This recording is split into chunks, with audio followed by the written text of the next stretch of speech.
There ain't no rest for the wicked. Money don't grow on trees.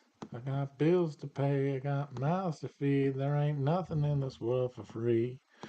I can't slow down, I can't hold back, though you know I wish I could. Oh, there ain't no rest for the wicked until I close my eyes for good.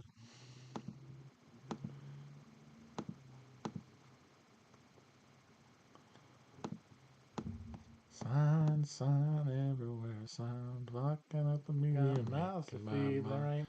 Do this, don't do that, can't you hear the sign? The sign says I got the membership card to be inside.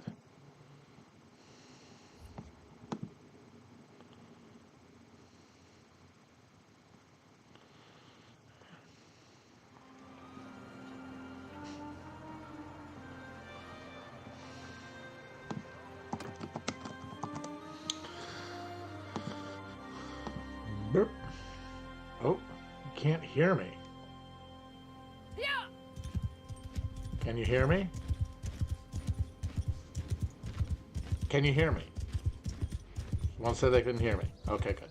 And I'm not roboting right now, right? The robot sound is gone? Because I think I fixed that somehow. I clicked on a thing and it fixed it. I haven't had that problem for a couple of episodes. I'm very happy about that. Good, good, good. Hello, everyone. I know it's been a while. I've been out of town. Sort of took a break. Honestly, I was feeling a little gassed, so it's nice to do a recharge.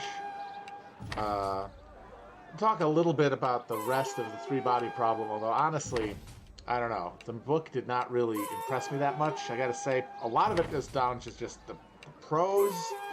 I get it. It's not an English language book, and it's been translated, and it's a different context, but it's honestly, some parts are a slog to get through. And the ideas are interesting. I'll probably read all the books because they keep saying that they get crazier as they go on, so I'm going to read the rest of them. But the first one, it really did just seem like more setup than anything. So, just to recap, when we last talked about it, they set up this situation where China, since the Cultural Revolution, was looking for sending out signals to aliens, and they actually got a response. And then this lady who basically had been traumatized by the Cultural Revolution and said, "Fuck you, Earth. Fuck you, humans. We're going to tell these aliens to come and kill all of us." And now, current day, there's this secret society of people who've been in contact with this alien civilization who plan to come to Earth. It's going to take them 400 years to get here, and they're going to wipe us out and take over. Because they live on a planet that is captured by a solar situation where instead of being in a stable relationship to one celestial body like Earth, they are trapped between three stars.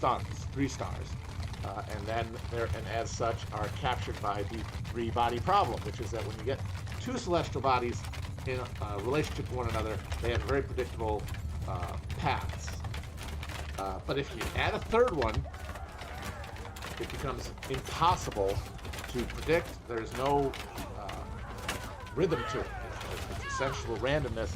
And so that means that these poor aliens of this poor society have gone through hundreds and hundreds of civilizations, getting to a point of development and then just being destroyed because eventually the sun just shows up and cooks everything or pulls the planet apart.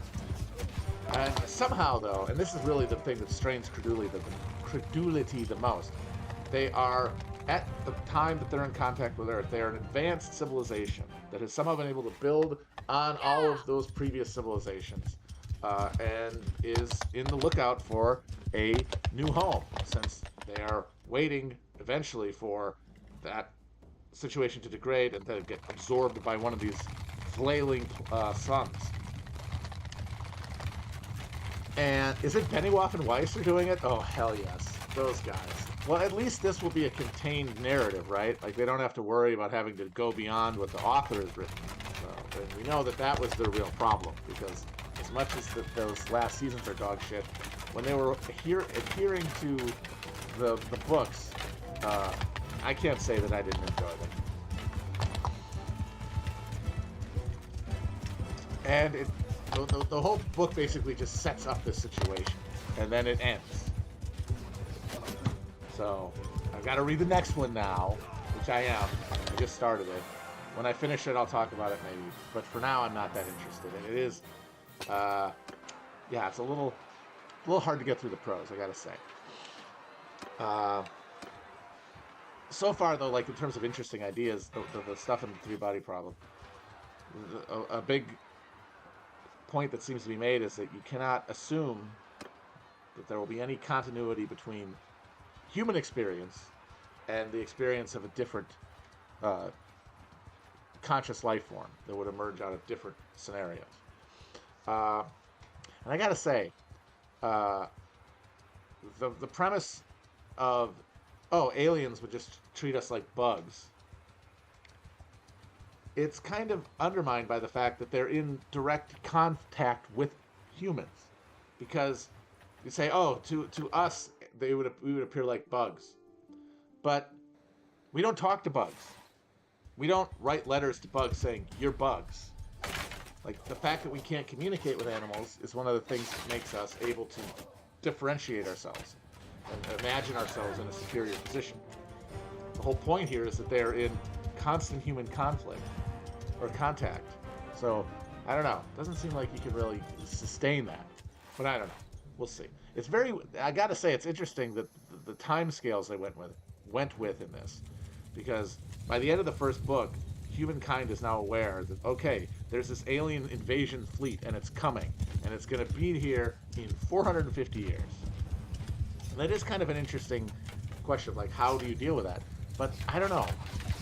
As an American, it seems weird because, like, how many Americans think there's going to be anybody around for the aliens to kill in 450 years? Like we don't even have enough investment in the Earth as a continuing concern, regardless of where we are on the political spectrum. We all have our different eschatological fantasies, our different ideas of why it's all going to fall apart. Wokeness run amok, for example, one of the genius theories. But there is certainly a conviction that transcends partisanship, which says we're not going to make it to 400 fucking years. There's one cool part, spoiler alert for anyone who hasn't read it, that's sort of a ghost ship type deal where they use microfibers to just chop a boat in half and kill everybody on it. That's pretty cool. And I can imagine that being cool in an adaptation, a live action version.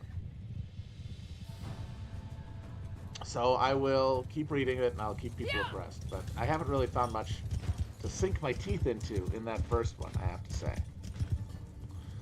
But mostly just want to say hello. Hi.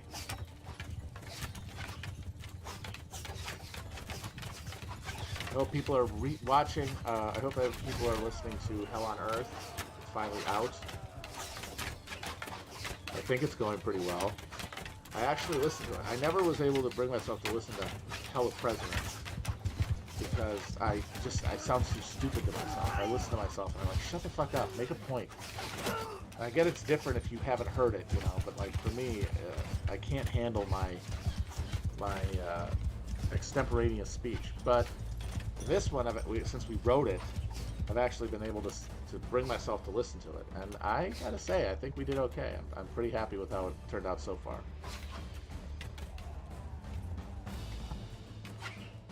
I mean, it doesn't help that I have a very unpleasant voice, you know.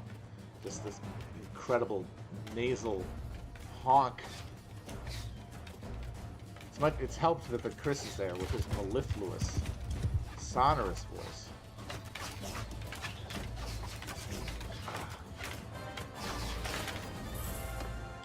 Oh, thank you. It is wild that I became a professional broadcaster with my voice. Wouldn't have made it on radio days, that's for sure.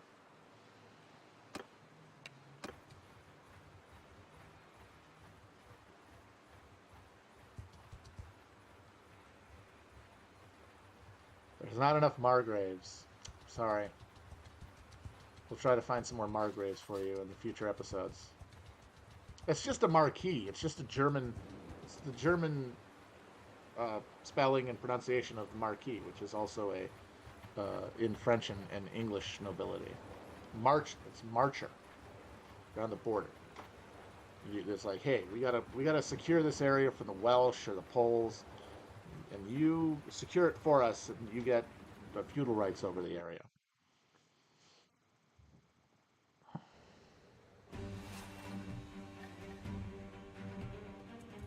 Yes, the Marquis of Queensborough.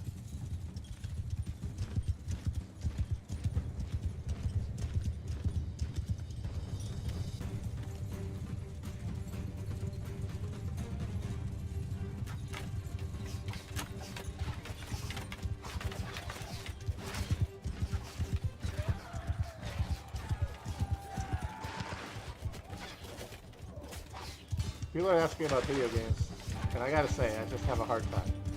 I have a hard time with it. You can't do it. Rank the states of the Holy Roman Empire. Okay, that's interesting. Well, Bohemia has probably got to be number one just because it's a kingdom. It's the only kingdom within the Holy Roman Empire. So that makes it, that's just pimpish right there. I mean, Bavaria is cool, of course. You got beer drinking and whatnot, but they didn't even get an electoral title until after the 30 years. They didn't even get an electoral vote until after the war. Lame, pathetic.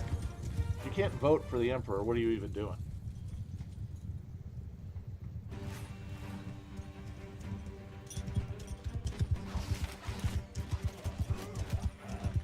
Well, the Bohemians went back to being Catholic because they got too cocky. It's really, they have no one else to blame but themselves. They started the entire thing by throwing those dudes out the window. And it got them having even their little precious ultra-quist church taken from them.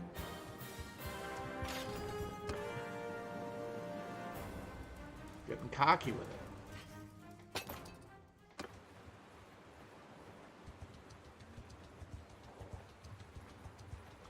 George Santos would not be a prince of the Holy Roman Empire. He would be a guy who borrows a bunch of money to start an army and then just like leaves with the strongbox and then lets them all riot and mutiny, which happened a lot.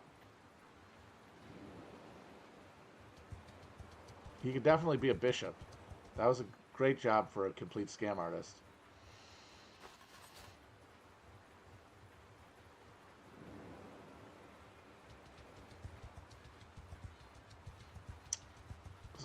So somebody says, and I've thought about this actually, why is there so little media set in the early modern era? And I do think it's because it is this weird dog's breakfast liminal space between modern concepts of society and organization and military conflict and the medieval feudal era. Like you've got like battles during the 30 Years' War, for example, guys showed up with fucking suits of armor and like maces and stuff, and also there's a bunch of guys with guns.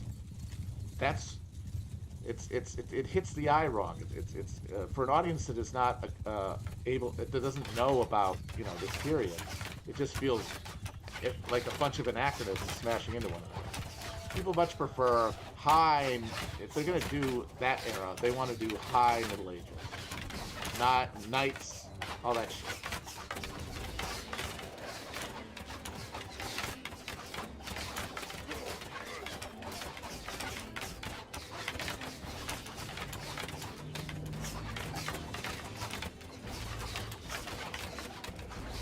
Yeah, this is perfect. You either want Braveheart or The Patriot.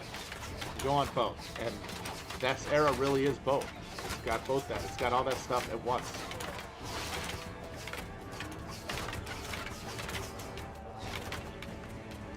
Yeah, like stuff that happens during early modern is almost all like about it's Shakespeare or like Elizabethan court drama. That's about it. And there, that could realistically be any time, because it's still a bunch of people in absurd outfits sitting around.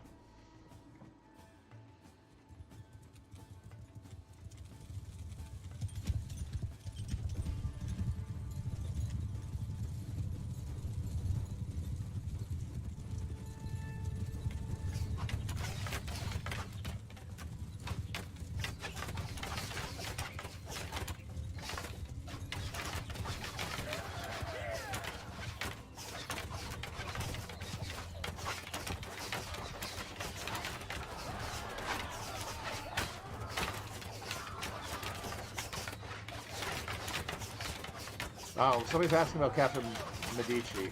We kind of sped over it because the French Wars of Religion, as we said on the show, could be its own series. And it's very, very Game of Thrones.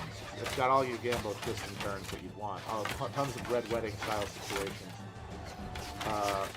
But as a result, you know, you kind of have to glance over it. But suffice to say that she was the regent for her sons, and they were all kids or dopes, and she was basically running the show until towards the end when her son Henry III actually did assert himself,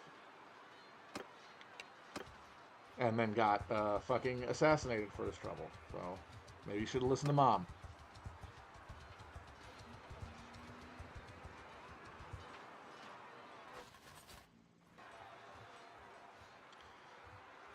The idea of a guy's in knight's suit of armor charging up to an infantry formation, shooting a pistol and riding away. That was one of the innovations of the Dutch. It was a technique where you would have a line of horsemen just go up, ride up to the opposing infantry, fire their pistol, and ride back in like a hook formation. The caracole, that's it, yeah. We are going to have guests. We're going to have a supplementary appendix series of interviews when we're done to kind of fill in some of the blanks. Like, we're going to have Patrick Wyman is going to be on to talk finance, to talk the economic revolution, and we'll have a few more. We haven't lined everybody up else yet, but it'll be good because. And we're going to have Eleanor Janega on to talk about, like, daily life, which we don't really get to on the show, you know, like how it was to actually live during this period. And then we got a few more. So I'm happy about that because even as I'm enjoying listening to it, I note where we missed stuff. I note where, like, but, you know, if we're going to have a thing that holds together as a narrative, it's going to be mostly a project of kicking things out and maintaining sort of a streamlined shape. But the interviews will give us a chance to, for things that people have more questions about, address them. And then we hope to do a bonus episode at the end of the whole thing that will be a question and answer. We'll solicit questions for people who have specific clarifications.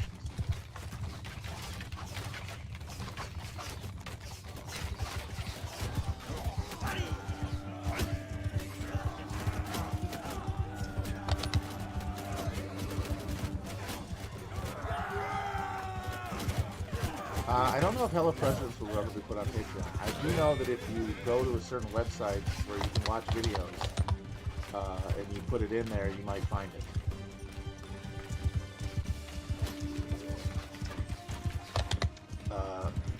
It is wild how few movies there are about this period, someone's asking. There's this movie, The Last Valley, with Michael Caine that is pretty bad if anyone's ever seen it. It's got a few moments. It's generally, though, kind of embarrassing. Especially Michael Caine's German accent, which is one of the 2 times in his entire career he tried to do anything other than sound Cockney. But there's stuff during the period, but not that event really. You know, it's very interesting that way. This convulsion, you know, that took over half the continent never really became in America certainly, but like even I mean, I'm wondering. Are there German films? I gotta assume that Germans made some movies about it, but I've never seen one. Yes, Pornhub. That's the website I'm referring to.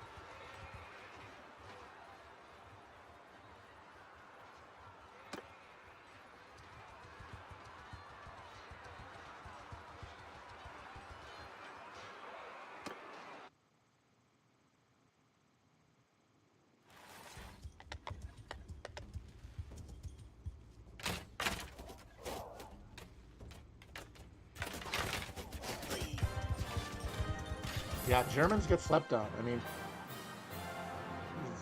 it really is the crucible for much of modernity there. And the 30 Years' War and its result and its consequences are really a big part of the reason that Germany ends up not being the place where modernity is fully baked. There is a Martin Luther movie. I've never seen it though, starring Joseph Fiennes as Martin Luther. It's just called Luther. I haven't heard anything good about it, but it does exist. Yeah!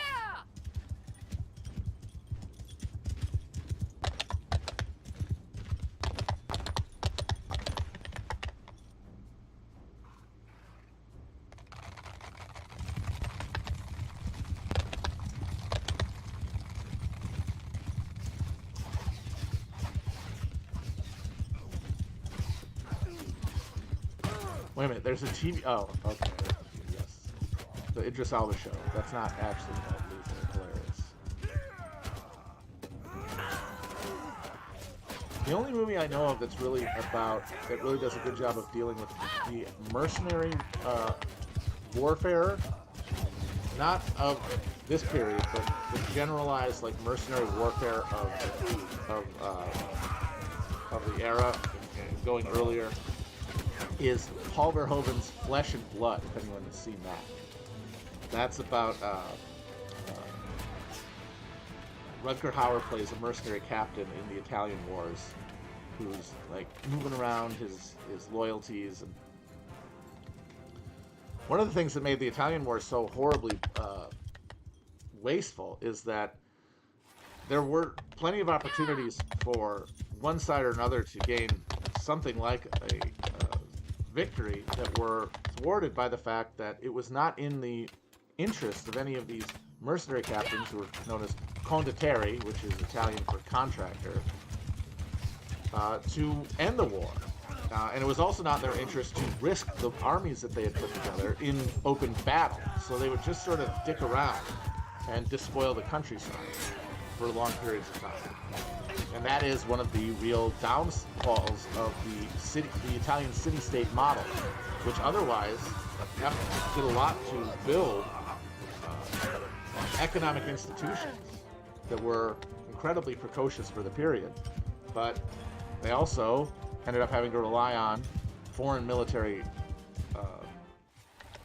contractors and mercenaries because their base population was all busy making fucking money.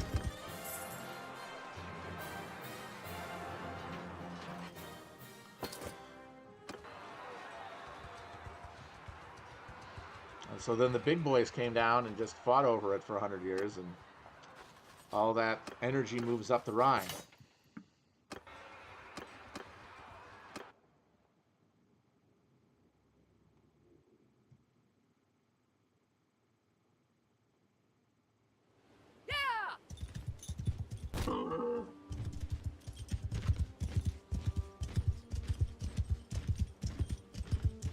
Star forts are cool. It's true. If you've ever been to a place that's got them, they're pretty neat. You got that angled bastion.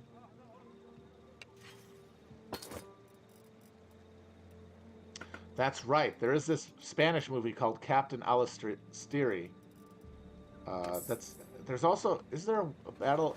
It's about Rocroi, right? Which is, or Rocroi rather. Sorry.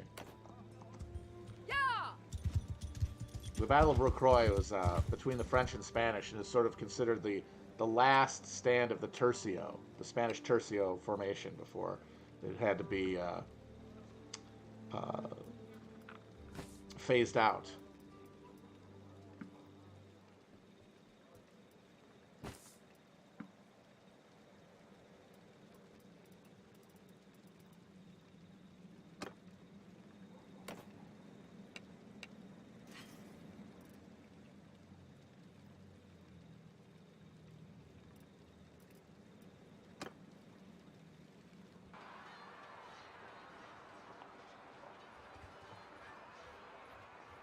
Ooh, what country would I want to live in during the 30 Years' War? Well, the easy answer is the United Provinces. Because the 30 Years' War is happening at the exact same time as the Dutch Golden Age.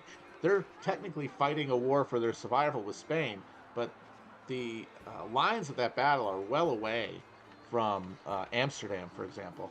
They spend the entire war making money. The Tulip Mania, that is famously considered, the first modern speculative bubble, occurs during the 30 Years' War. That's how fucking mint things were in the United Provinces. They could speculate on fucking tulips instead of have to worry about an army coming in and despoiling the countryside and making them all starve for the winter.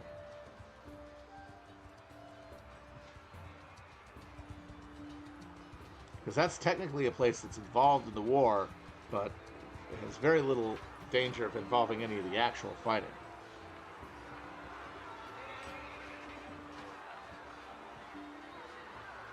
Yes, the Calvinism is a bummer, but even there you have, other stuff happening, because one of the things that Calvinism does is that it creates this space between church and state by necessity, because the congregations are jealously guarding their control over church discipline, which means the state ends up becoming alienated to a degree. That's why you get, even at the time that you got all these psycho Calvinists, the Netherlands also becomes known for this as a place where religious nonconformity is allowed. In fact, that's one of the big reasons that the pilgrims, many of whom went to the Netherlands to escape oppression by the Anglican Church, end up coming to the New World, not because they were being oppressed in the Netherlands, but rather that it was too fucking permissive in the Netherlands. And yeah, they got Spinoza there. Imagine chiefing loud with Spinoza. Do I wish if I could dress up as a fancy little doppelsonder with a cool arquebus and a big feathered hat? I think that's obvious, yes. In fact, I wore the feathered hat and the neck ruffle to the live show we did in New York, where we recorded a supplementary bonus prequel episode that we will be releasing.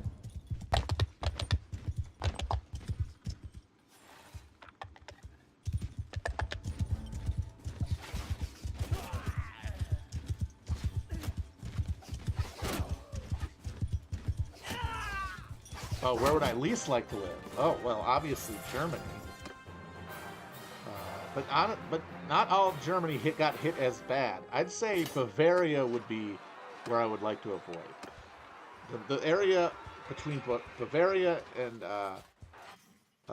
Bohemia, that like kind of south central area, no thank you. That was just getting rid back and forth over and over again. Alsace also, just constant armies tromping back and forth.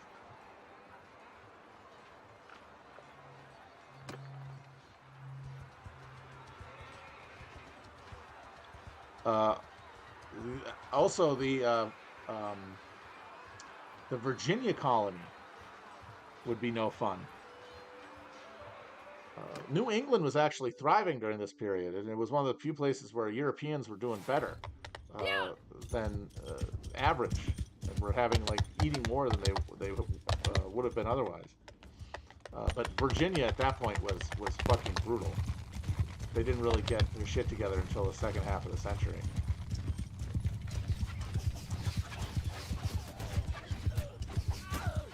Oh man, there's so many people who we don't get to mention in this series that I think should be shouted out. I'm always listening and being like, damn it.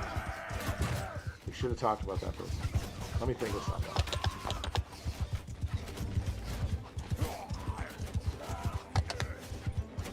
I always assumed the Croatan thing was just that they left.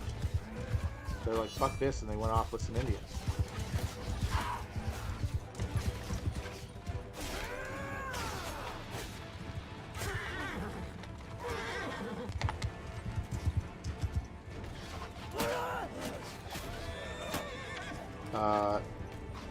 You look at the Dutch, and they definitely, being the first, has definitely paid off for them. They got to hand off their hegemony to the English. They took a bit of a haircut in the 19th century specifically. Like there was a decline in living standards, but not anything like super dramatic. And then in the 20th century, they got all those colonial superpowers. Yes, they got occupied by the Germans, but you know, World War II, everybody had to take it on the chin in Europe at that point. But ever since, they've been fucking cruising. And it seems like they're not racked as much with the misery of having lost an empire the way the English are. Probably because it happened so much longer ago. But it does seem like the British, who did get off relatively cleanly, are in the process of destroying themselves out of this perverse, sadomasochistic rage at having lost their primacy in world affairs.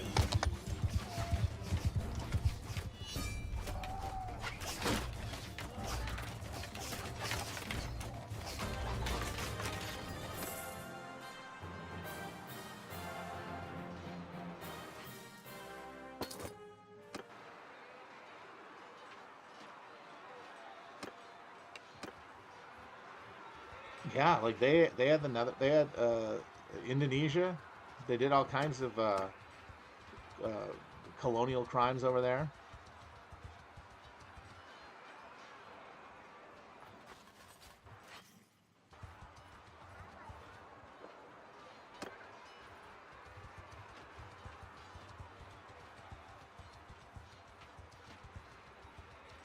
And now, and also thanks to their engineering genius, even though they're below sea level, they don't really have to worry about climate change, because if anybody's going to figure out a way to not get swallowed by the ocean, it's going to be the Dutch.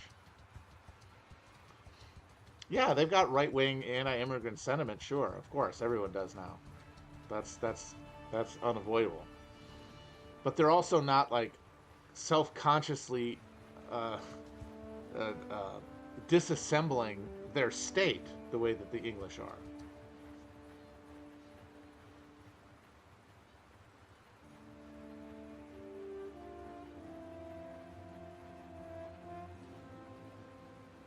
Yeah, the Dutch farmers are rebelling to save their right to do farming or whatever the hell. I don't know.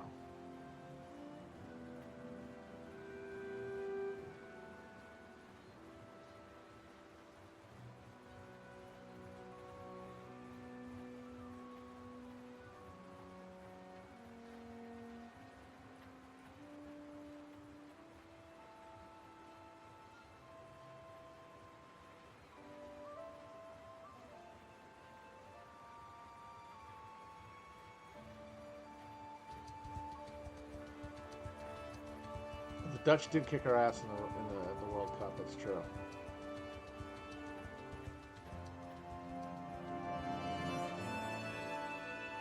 I think there's somebody I missed. How they get so tall is a very good question. They are the tallest people on Earth. I believe the average height, this might be wrong, look it up, because I know a lot of shit in my head that isn't true. There's a lot of stuff I know that is incorrect. I think the average Dutch, I'm going to look it up before I even say it, so I don't want to sound like an idiot. Average Dutch height. Well, thank you for giving it to me in centimeters. I don't know what the fuck that means. Okay, yes, 6'1". 6'1". The average height of a Dutch man is 6'1". That is insane.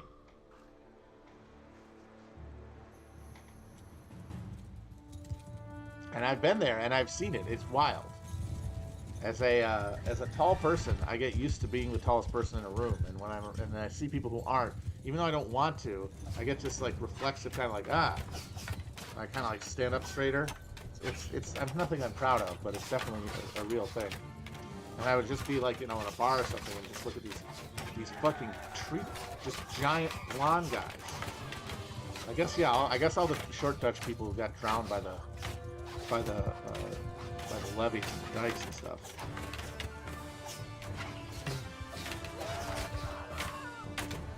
Yeah, I guess they've been eating calcium, or I guess they've been eating protein longer than anybody.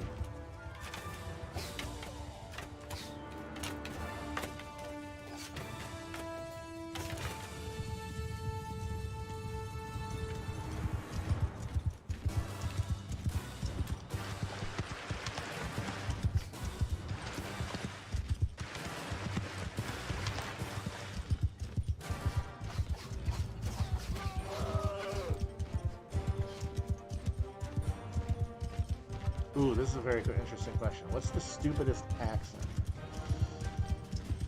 obviously it doesn't mean when I think of that, it doesn't mean like actually stupid, like indicative of stupidity. I'm just saying, I'm thinking of it as subjectively. When I hear someone talking that way, the more I assume they're stupid, and the more dissonance it is when they say something that isn't stupid. And somebody yelled Long Island, and that might be number one. It's certainly high. The Long Island accent, it's just very hard to imagine anyone sounding like that who's not a fucking moron. I actually think like that weird mid-Atlantic, like Baltimore, Pittsburgh, Philadelphia thing with the small mouth, you know. I think that's cute. I don't think that's dumb. Boston is not a stupid accent. It is a dickhead accent that makes me think that you're an asshole. But again, that's just media stereotypes.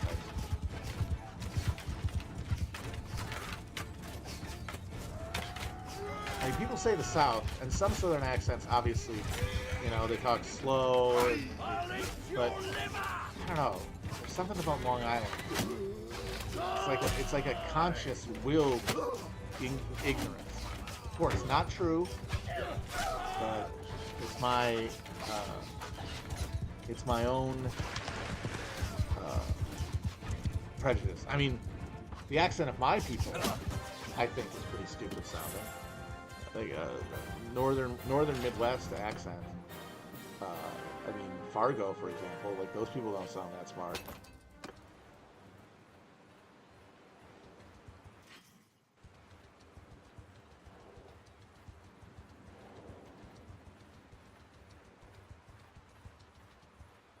Yeah, that's a good point. That the Wisconsin-Minnesota accent is the opposite of the Boston accent in that you assume the person is at least superficially nice.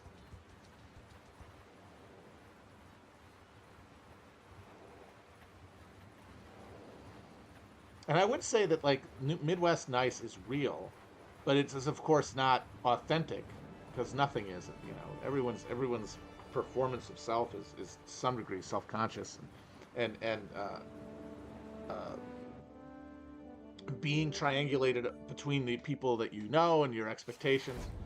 But I do feel like Midwestern niceness is a weapon that is pointed inward at the person who is being nice, as opposed, for example, to Southern niceness, which is a weapon pointed outward at the person who it's being wielded at.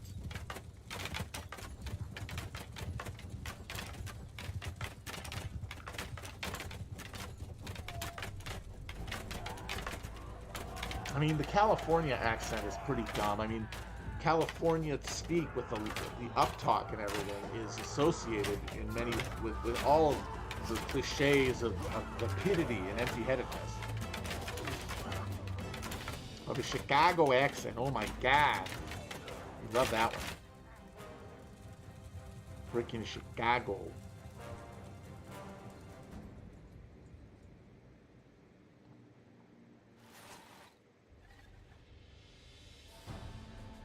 Gonna have some Polish sausage. Watch the Bears game.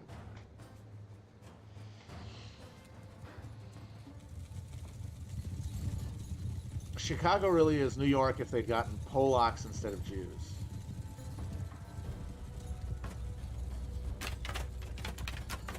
Yeah, Alaskans do sound like they're from the upper Midwest. And it's just something about the latitude. I don't know.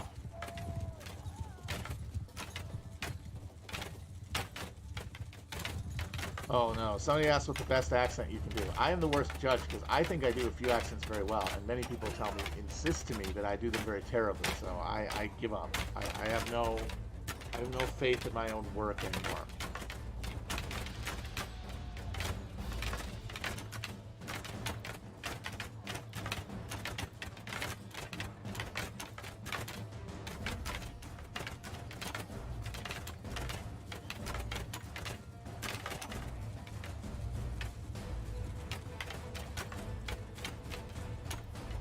Pacific Northwest is the place where there really isn't an accent because it's the last place people, white people anyway, showed up.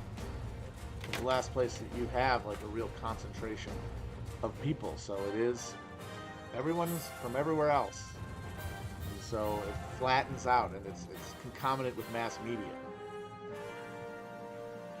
Oh man, so the old-timey Mid-Atlantic accent, one of my favorite accents of all time, was not a native accent. It was not an accent that existed anywhere.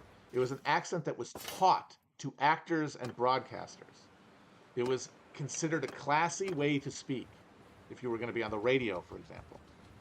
And so that accent from early movies and radio stuff, that is a thing that they made up because they're like, people are going to be hearing this and we don't want to sound like yokels. So they thought this thing up that's kind of English but isn't, and became a accent that people got in the media but that no one in their day-to-day lives actually spoke. It's not really British, though, is the thing. That's why it is the transatlantic accent, because it's not quite British.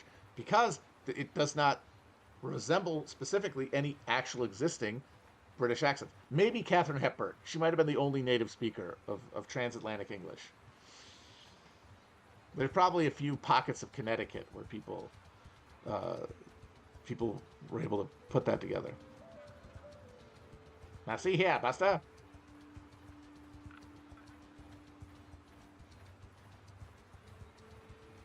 Good evening, Mr. and Mrs. America, and all our ships at sea. Well done, press.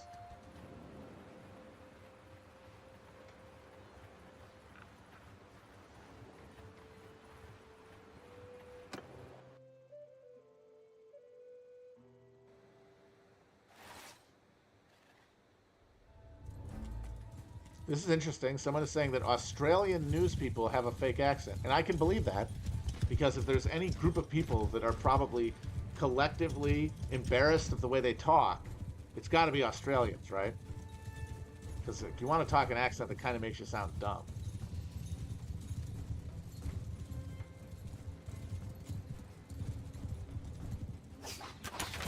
Right, here we are. Good evening. Local news. Crocodile got loose. Running rampaging all over the place.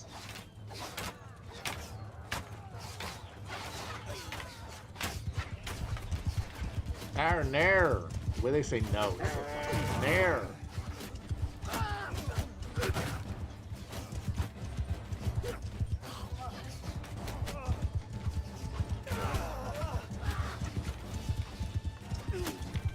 There was a comedian, I think his name was Sean Cullen, that I used to watch when I was absorbing Comedy Central bits instead of a personality as a teenager, who had a good joke where he pointed out that there's no Australian Bond villain because you couldn't take him seriously. James Bond, gonna kill you right now. It's gonna happen. You're gonna die. No one believes that.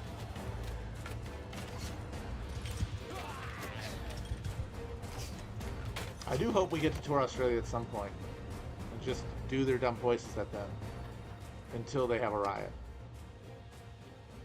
Ooh, crayon. I say crayon.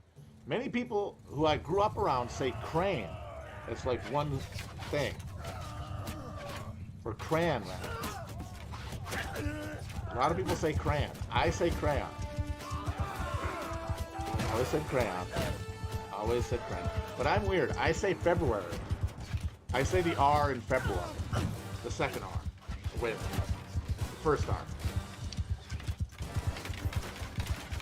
No, I see, this is very interesting. Someone says, do you say pop? No, I said soda. And this is a weird quirk in Wisconsin. I don't know if anybody else could back me up here if they're from there, but the counties next to Lake Michigan, up and down, because I'm not from Milwaukee, I'm from like an hour north of Milwaukee, but I'm on the water. The counties next to Lake Michigan, I don't know about Door County, but like up until like the middle of the state, say soda. But as soon as you get inland, like the rest of the Midwest and everything like to the Pacific Ocean, they say pop. Very weird. I used to think it was a Catholic Lutheran thing, but now I have no idea.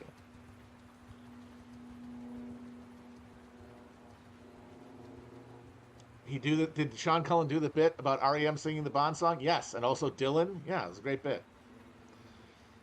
I do have to say, I'm biased because I grew up saying soda, but pop sounds dumb to me. You sound like a child.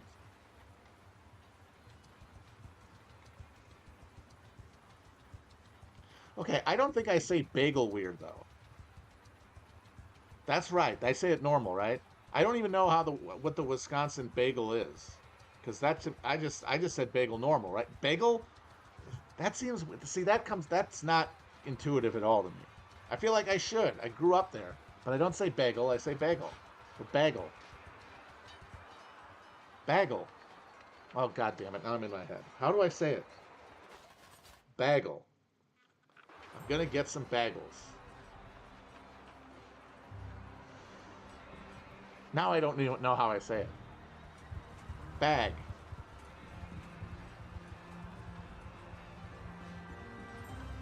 Yeah, I'm saying it weird now. I don't even know how to say it anymore. About.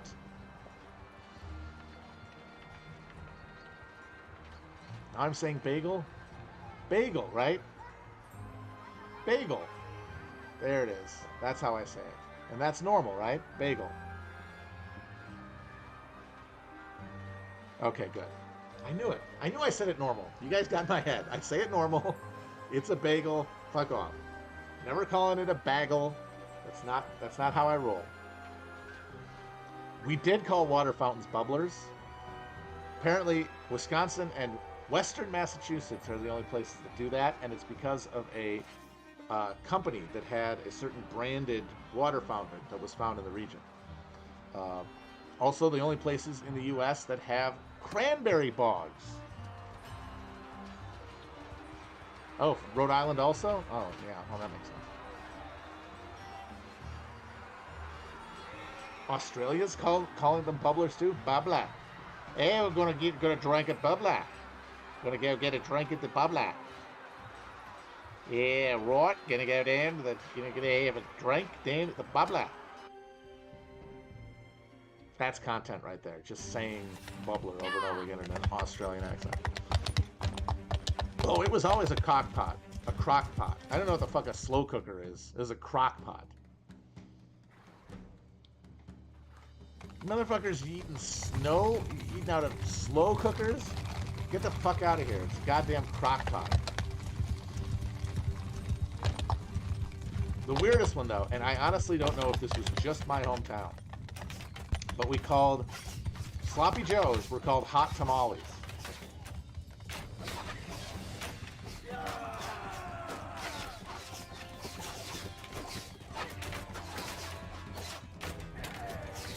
Yeah, we're talking white people shit right now. We're real white people hours right now. Clicker. It's the clicker. The remote is the clicker. Also, they were called tennis shoes, not sneakers.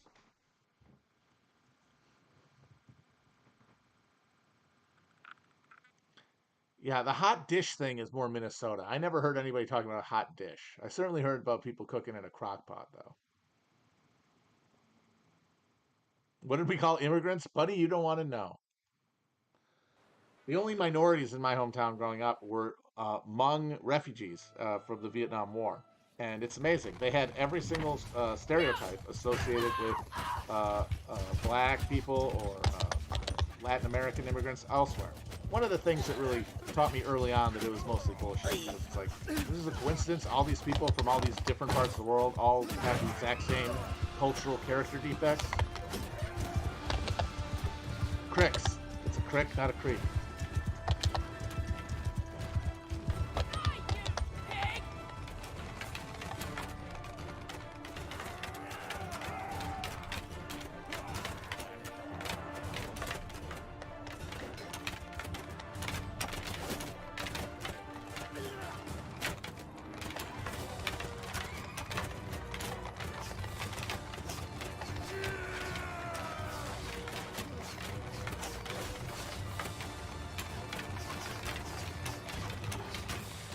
Chapo's mostly Midwest, except for Will, who's the fancy Upper West Side New York boy. Everybody else is from some Midwestern state.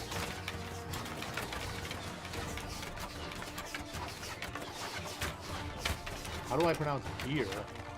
That's not a weird one. Beer. How else do you say beer?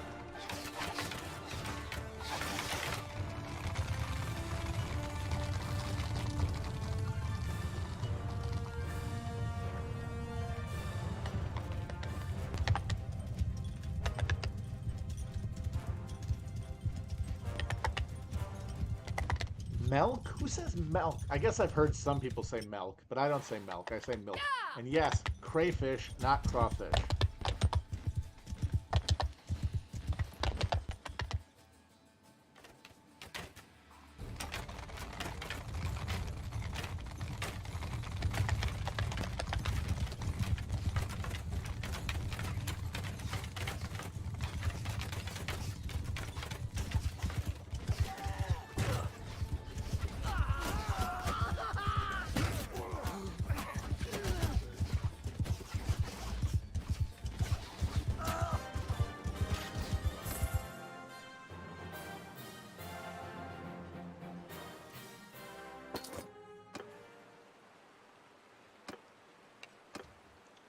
Core Warsh? Who the hell's... That thing with the unnecessary R is very interesting. Washington. Where specifically is that? Because I don't even know if it really corresponds to a specific geographic area. It's like more idiosyncratic. I don't do that. I'm normal. I don't add an R. Okay, so it is just more weirdos who like individually do it rather than a reproduced regional accent.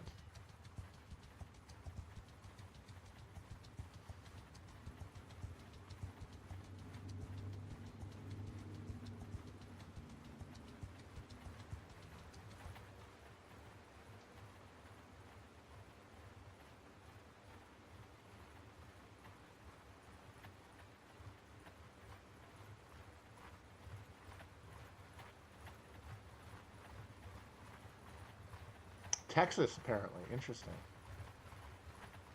They say Warshed in Texas.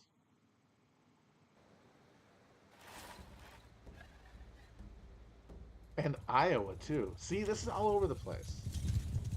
I know that Pittsburghers say, my car needs washed, which honestly just sounds like you've had a head injury.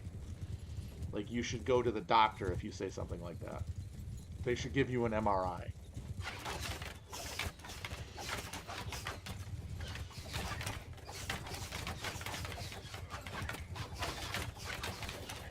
Pittsburgh is one of the funnest things. Definitely. Go downtown. Go see the Pittsburgh Steelers play downtown.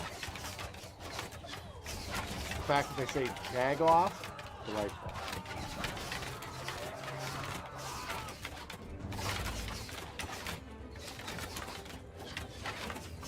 The Paris of Appalachia. See, I can't do it. Fine, whatever. Fuck off. I don't know. I'm just trying. Just downtown. That's what I said. Fuck off. I do feel like Jagoff should be more universally applied. That should get out of the Pittsburgh ghetto and become nationalized. Is jabroni really a Pittsburgh thing? Interesting. I didn't know that.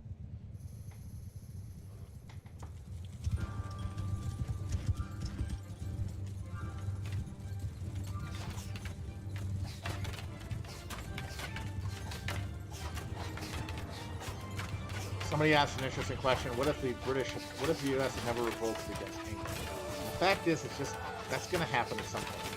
And the thing that's going to make it happen, inevitably, it's not slavery like the 1619 people say.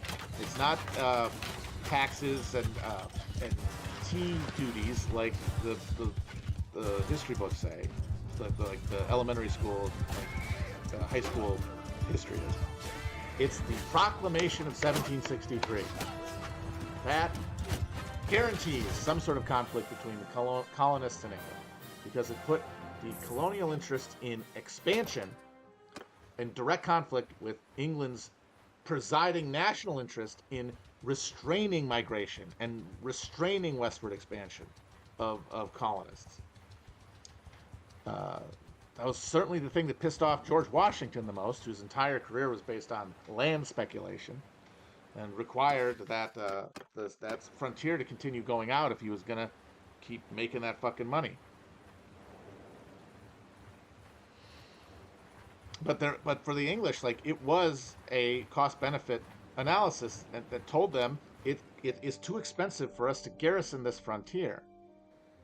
When, especially since we're not going to be getting the majority of the output here. Like, this isn't going to be coming to England, so they had a very vested interest in restraining westward expansion, and westward expansion would not be restrained.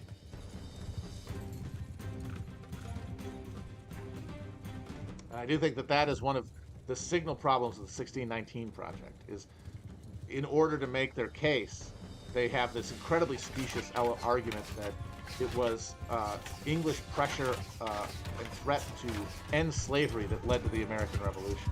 And that is, you're literally reversing time there to try to take a later emancipatory push, which only makes sense in the context of Napoleonic Wars anyway, and applying it to an era when it has nothing to do, when it is not anything anybody's on the talking, anybody has on the table.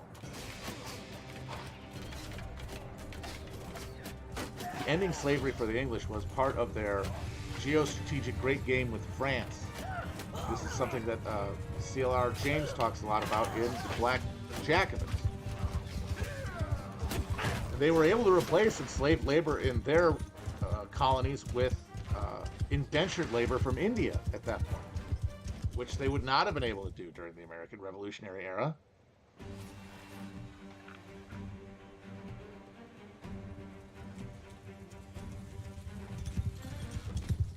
But they did have a vested interest in restraining colonial immigration westward.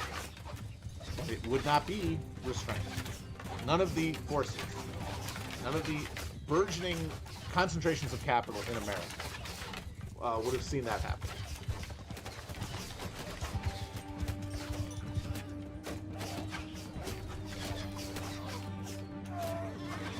Right, exactly. The U.S. pivoted to India after they lost the colony. Like, that entire thing is predicated, the entire turn against slavery is predicated on them losing the colonies in the first place.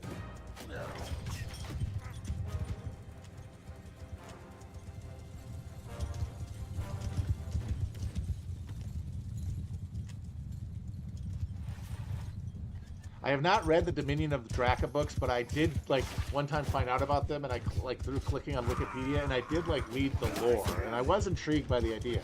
Very nerdy, old history stuff, where South Africa becomes, like, turbo-Nazi Germany, because it gets all of the defeated royalists from the American Revolution, and all the defeated Confederates after the Civil War, and just becomes, like, this self-conscious white murder state that becomes super highly technologically advanced, and then beats both the Nazis and the Allies in World War II.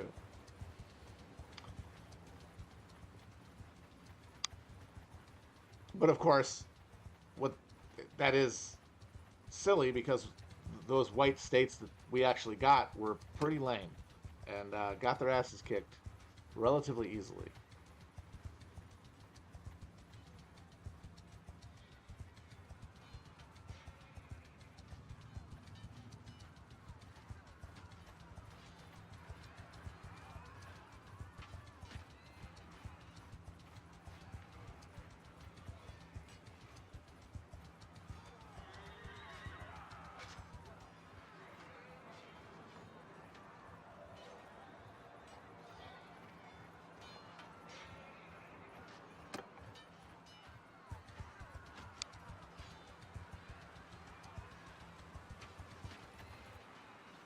Is there a single good movie about John Brown? Not to my knowledge. I mean, there aren't that many either. The Road to Santa Fe with Van Heflin and Ronald Reagan as, I believe he plays Custer in that movie. The Ethan Hawke one was bad, I will say it. I know some people liked it. I found it pretty shitty myself.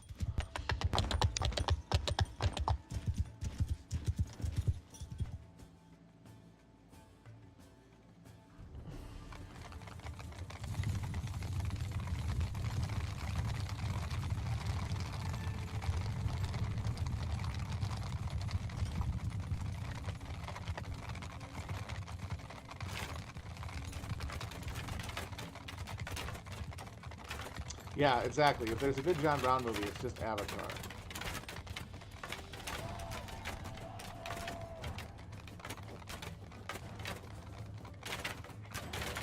Isn't it weird that we all learned about Peter Stuyvesant in elementary school?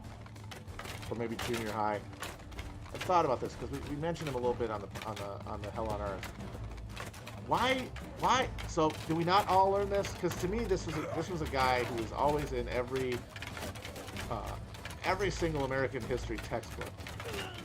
He had a peg leg. He was the Dutch colonial governor of New Amsterdam who turned over the colony to the English, surrendered to them, basically. You guys didn't hear Peter Stuyvesant?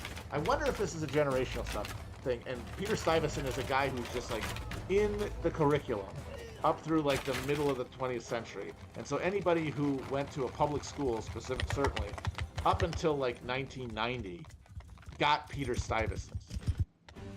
Or 95 or something. And that now in the 21st century, they've like streamlined the curriculum and they got rid of him. And I understand why, because it's weird that it's very weird that he is a guy that they gotta tell you about. Or apparently they didn't. They did not tell you guys about Peter Stuyvesant. This is blowing my mind. I have just a distinct memory of in my 6th grade history textbook, this painting of Peter Stuyvesant in a room, like looking angry, while the Duke of York's flotilla is in the window behind him. Nobody learned about Peter Stuyvesant. He was a cranky old fuck. He also, right before the British came and took New Amsterdam from him, he went down to Delaware and squashed and took the Swedish colony.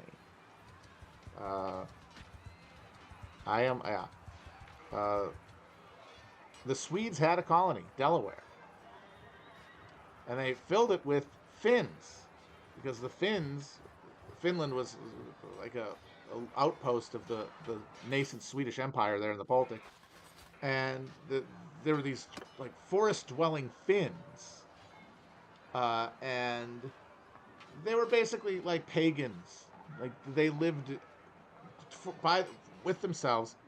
And so the Swedes decide, hey, these guys are perfect. We'll send them to the New World to like clear the land. They're woods people. And so they send these Finns to New Sweden, and almost as soon as they make contact with the local Native Americans, they just join them. They're just like, oh, you guys like trees too? Cool. And then they just hang out.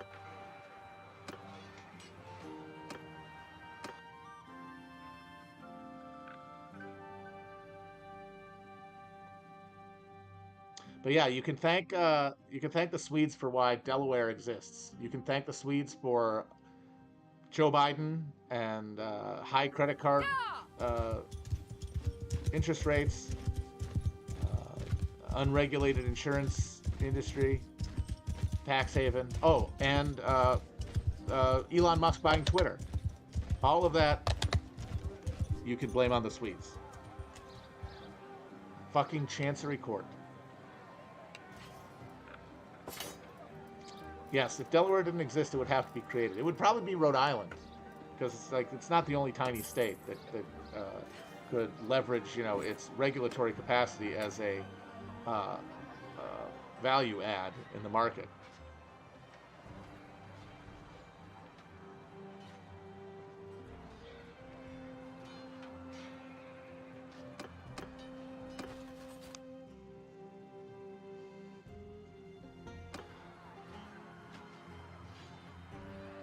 It is the Switzerland of America. Now that's accurate.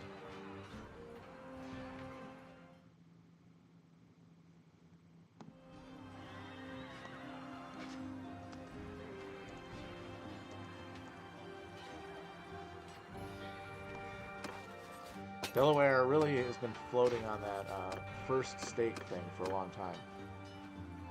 Kind of embarrassing. You signed the Constitution first. Congratulations. It's funny. The two tiny states are both notable in constitutional history. Delaware, first state, signed it first. Rhode Island refused to sign it. And it kind of had to be forced to sign it. And other states started in their print media, yelling at Rhode Island for not signing the damn thing. In fact, they started calling it Rogues Island because they wouldn't sign the fucking Constitution.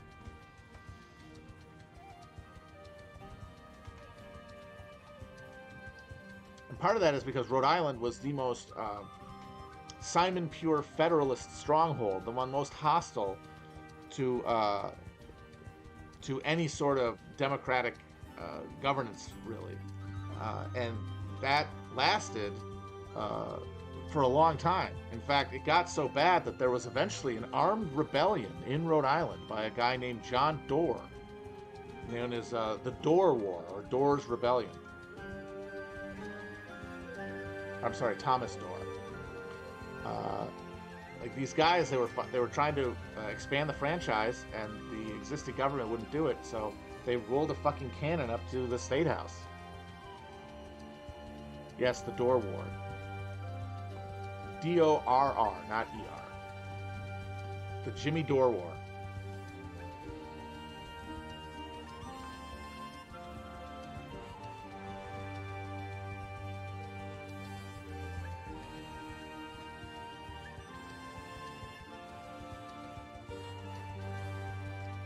They need to be embarrassed, though, about those New York System hot dogs, I gotta say. I was very excited about the New York System hot dog when I heard about it, just from the name.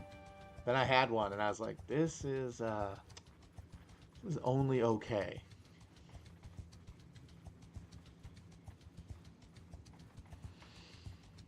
Yeah, East Coast has small states because of when they were founded. They were founded by small groups of colonists who could settle X amount of territory on behalf of Y company with X charter. And then as capacity is built, the amount of land that gets divvied up and the amount of settlers who are coming in to take that land is balloons.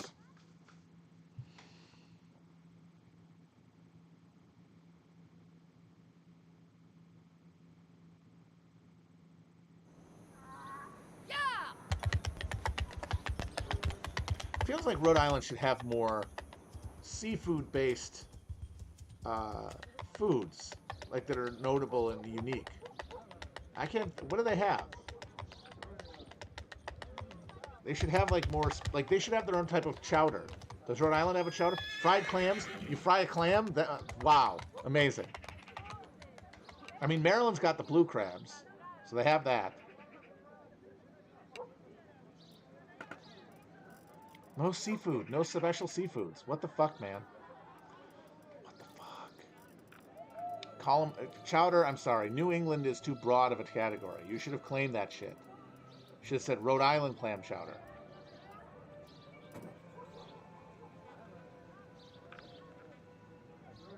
Most useless state. That's a tough one. When I think of like just garbage states, Indiana always comes to the top of my mind. Indiana, called the Crossroads of America because it's a place you go through to get somewhere more interesting. Delaware, I mean, the thing is, Delaware is generally useful, you know, to the most evil people on Earth. Arizona's got the Grand Canyon. Come on. Have you seen the Grand Canyon? It really is pretty fucking amazing.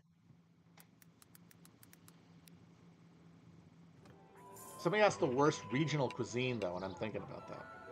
I mean, the Midwest is going to be up there just because of how heavy it is. Without, like, I mean, like, Southern and Midwestern food will kill you. You know, it's all, like, a lot of meat and starch. But Southern food, I don't know, there's more spice, there's more flavor. You know, you got all the different regional barbecues and stuff, soul food. Whereas the Midwest, it's like, it's just like German, it's transported German food, and just casseroles and shit.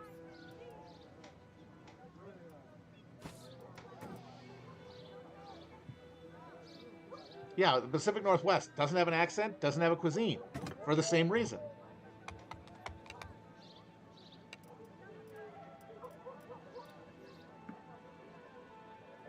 Ooh, Oklahoma. Ooh, Oklahoma is one of like 4 states I've not been to, and that should say something. I have been, as Johnny Cash said, everywhere. I've at least like spent time in, I think, like 46, 47 states. The only states that I have not like even put a foot in are Oklahoma, Nebraska, I think South Carolina, and Vermont. Those are the 4. On the continent, those freak states, they don't count.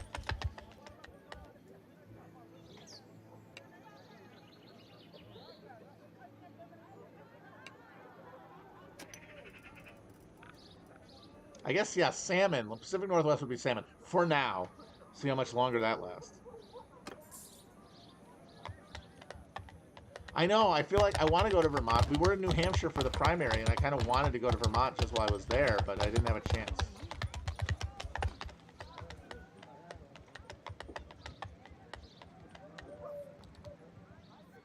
I mean, now that I've seen Tulsa King, though, I feel like I want a pilgrimage to see the place where Dwight, the General Manfredi, and his troops went to war with Black McAdam.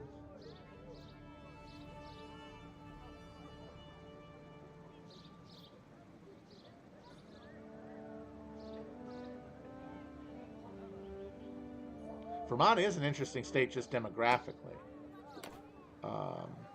Like it's poorer than New Hampshire and more left wing. Even though poorer whites tend to be reactionary in their politics, it's not true in Vermont. Maybe just because there's just white people there. I don't know, but it's a fascinating area.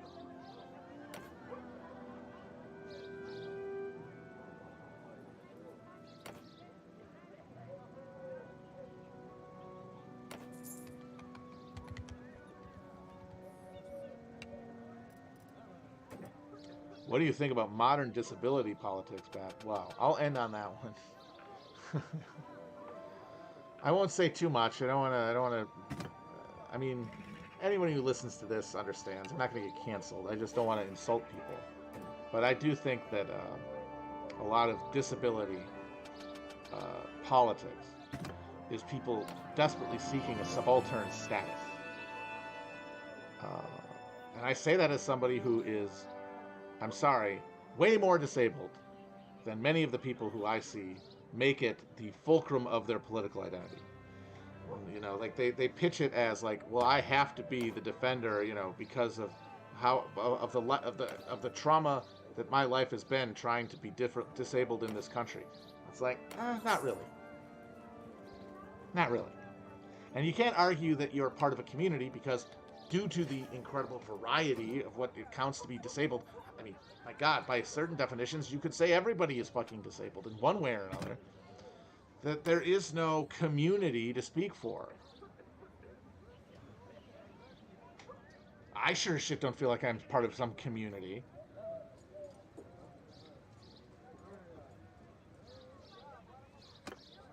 And yeah, it's like, it does feel like it's an online phenomenon more than any expression of the real experience of people. Like, yeah, obviously, you know, capitalism is at war with anybody who is not able to fit as a cog within it.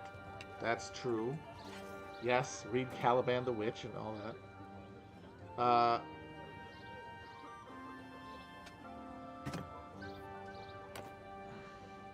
But as with most things, the way to fight that is to fight capitalism.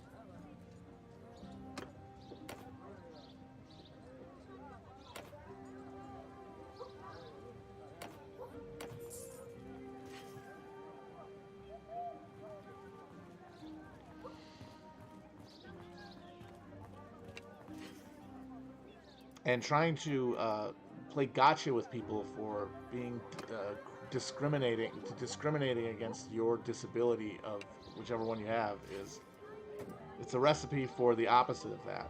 It's really just a way for you to be the center of attention and for you to have a cudgel against other people.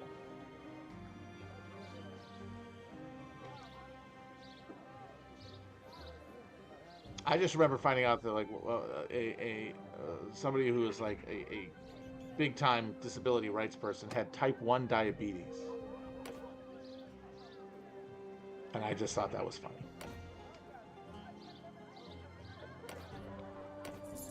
I didn't know there's new emotes.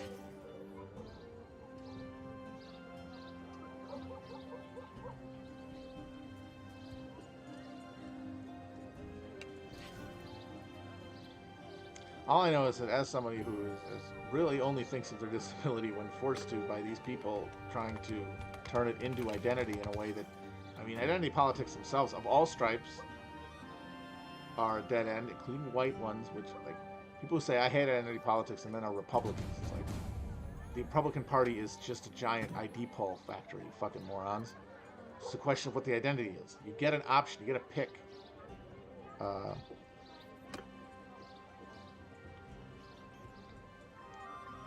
but I have never felt that it is a fruitful way to think of myself and to relate to the world around me.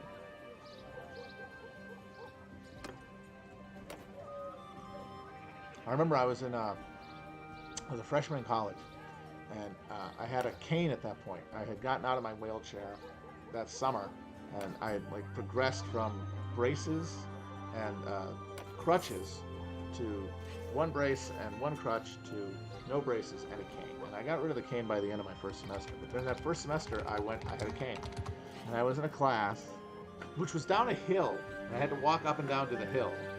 I never complained to anybody about it. It didn't occur to me. And I went to a class, and at the end of it, the professor stopped me as I was leaving and said, "I want to apologize." And I was like, "For what?" He said, "Well, earlier in his lecture, he made a reference to someone stumbling around,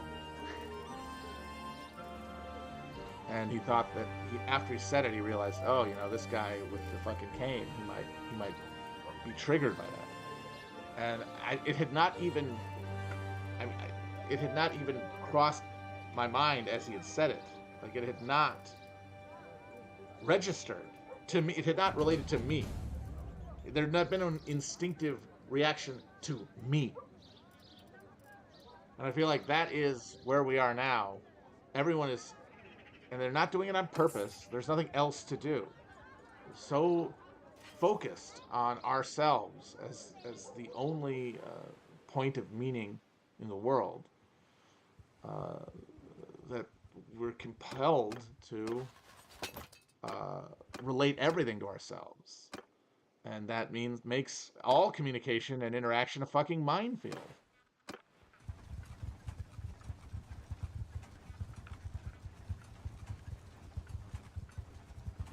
So yeah, you got me. You got me to go off there at the end. Thank you very much.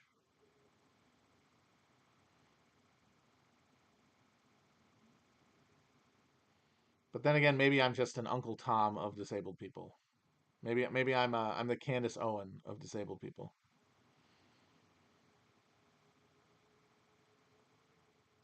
All right, so I'll try to get back in the rhythm and do this next week. Maybe I'll have finished the Dark Forest by then. Maybe not, but we'll talk about something. I'll figure something out. Bye bye.